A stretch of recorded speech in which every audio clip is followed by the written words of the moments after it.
السلام علیکم ورحمۃ اللہ وبرکاتہ۔ محترم ناظرین، کیسے ہو؟ خیریت سے ہوں گے؟ اللہ تعالیٰ آپ کو ہمیشہ صحت اور عافیت والی زندگی عطا فرمائے۔ محترم ناظرین، آج ہم جس اہم پوائنٹ پر بات کرنے والے ہیں وہ ہے شب برات کی حقیقت کے بارے میں۔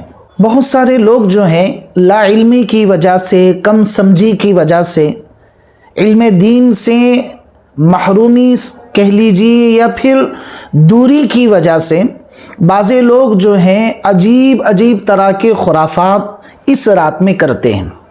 ایک جگہ مسجد پر میں نے بورڈ پر لکھا ہوا ایک پیغام، ایک نوٹس بورڈ دیکھا کہ جس میں لکھا گیا تھا کہ عمر درازی کے لیے 2 رکعت، روزی میں برکت کے لیے 2 رکعت، صلاۃ التسبیح خاص کر کے اس میں پڑھی جائے۔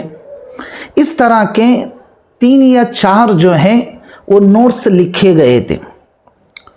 تو دوستوں، آج ہم بات کرنے والے ہیں کہ شب برات میں کیا کوئی عمل خاص کیا گیا ہے؟ سب سے پہلا پوائنٹ۔ دوسرا پوائنٹ آپ کو یہ سمجھنا ہے کہ کیا اس رات میں یعنی شب برات میں اللہ تعالیٰ کے یہاں تقدیر کے فیصلے ہوتے ہیں؟ یعنی سال بھر کا بجٹ کہہ لیجئے اس کو، کیا وہ اسی رات میں کیا جاتا ہے یا پھر کوئی اور آتا ہے؟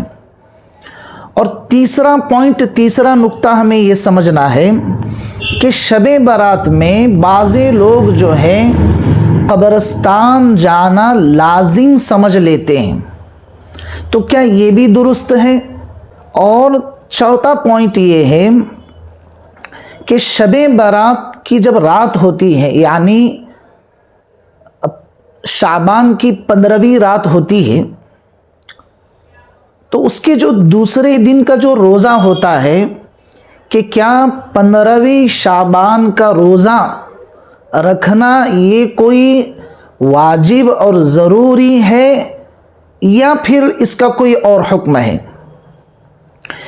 اس طریقے سے دوستوں 4 پوائنٹ، 4 نقطے آج میں آپ کے سامنے رکھنے کی کوشش کر رہا ہوں قرآن اور حدیث کی روشنی میں۔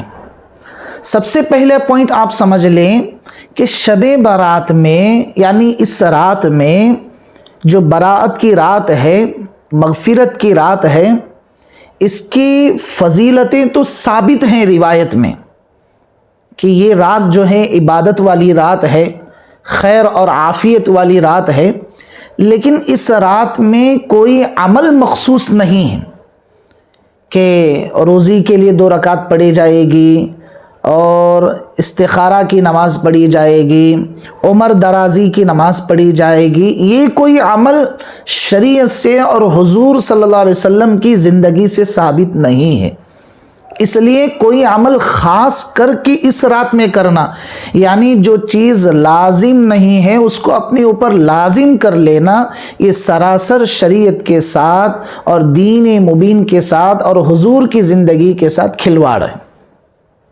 جس کا کوئی ثبوت نہیں، جس کا کوئی سرا نہیں، ہم ان چیزوں کو اپنے اوپر لازم کر لے رہے۔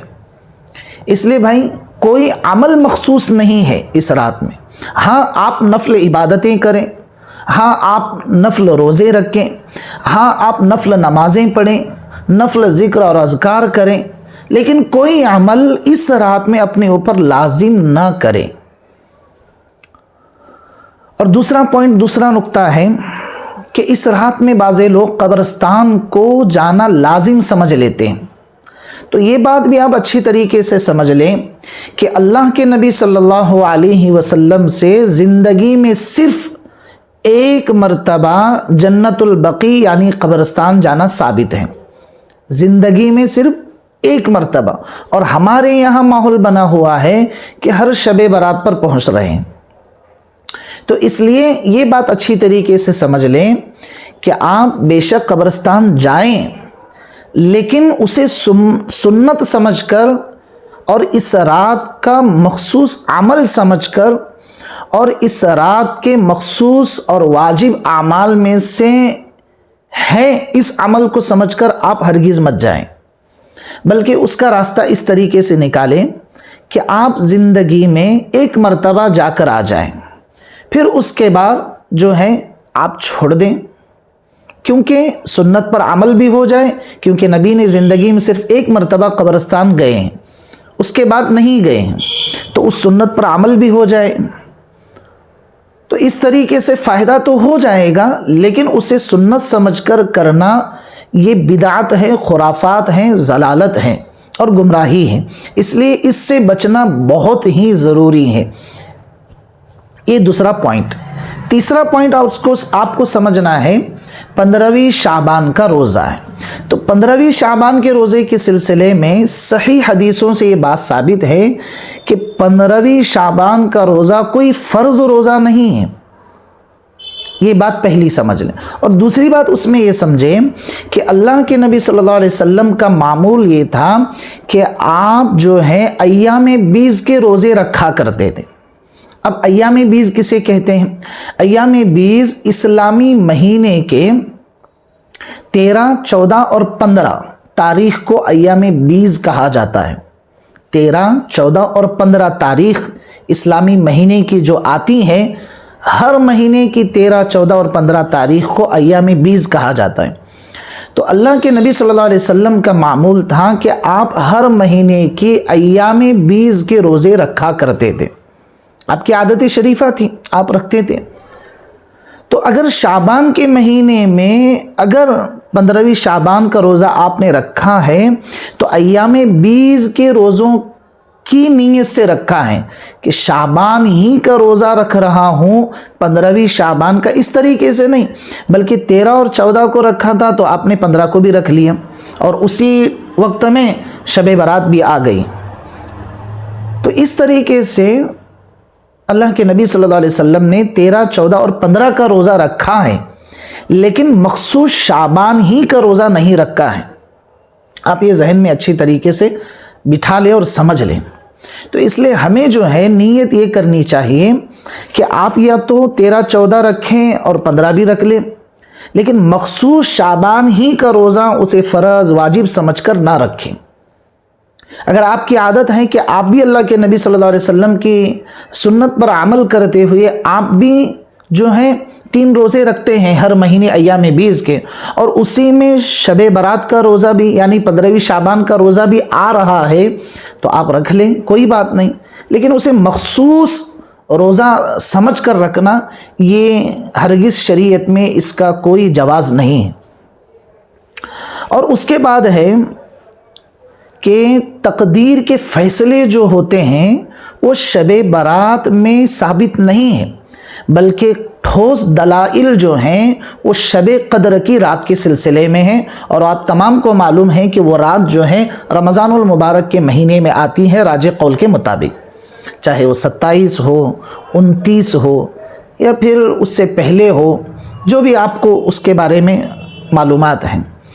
तो इसलिए ये कहना कि इसी रात में फ़ैसले होते हैं, इसलिए बाज़ लोग इसको सामने रख कर सोशल मीडिया पर ये चीज़ें वायरल करते हैं कि अगर 15वीं शाबान आ रही है और शब बारात आ रही है, इसलिए अगर मैंने ज़िंदगी में आपको किसी को तकलीफ़ दी है या दिल आपका दुखाया है तो मुझे माफ़ करें। माफ़ी मांगना अच्छी बात है, ये कोई गलत नहीं है, लेकिन शब बारात ही को इस अमल के लिए मखसूस कर लेना ये गलत है। माफ़ी मांगना तो बहरहाल बहुत अच्छी बात है, लेकिन शब बारात ही के मुताल्लिक और उसी रात के अमाल में से एक अमल समझकर उसे मनाना, उसे करना ये गलत है। इसलिए दोस्तों, ये जो आपके सामने मैंने 4 पॉइंट रखे हैं, 4 निकात रखे हैं, ये शब बारात की हकीकत को आपके सामने रखा है। इसलिए आप जो भी अमल करें शरीयत की हदूद में रख कर करें, शरीयत के तमाम तरह के तकाज़ों को देके, तमाम तरह की हदूद को देके फिर उस अमल को करें। इसलिए मेरी आपके सामने गुजारिश है कि आप शब बारात के अंदर आमाल ज़रूर करें, खसूस आमाल समझ कर ना करें। आप शब बारात में ज़रूर जो है नफल इबादतों का ज़ोर रखें, नमाज़ें पढ़ें, ज़िक्र करें, अज़कार करें, को याद करें और हुजूर पर दुरूद पढ़ें, بے شک آپ کریں، لیکن اسے اسی رات کے اعمال سمجھ کر ہرگز نہ کریں، اس لیے کہ دین کے اندر کسی نئی چیز کو ایجاد کرنا یہ بدعت سمجھی جاتی ہے۔ مجھے امید ہے کہ آپ کو یہ موٹی موٹی سی تحقیق سمجھ میں ضرور آئی ہوگی۔ اللہ تعالی ہم سب کو عمل کی توفیق عطا فرمائے۔ السلام علیکم ورحمۃ اللہ وبرکاتہ۔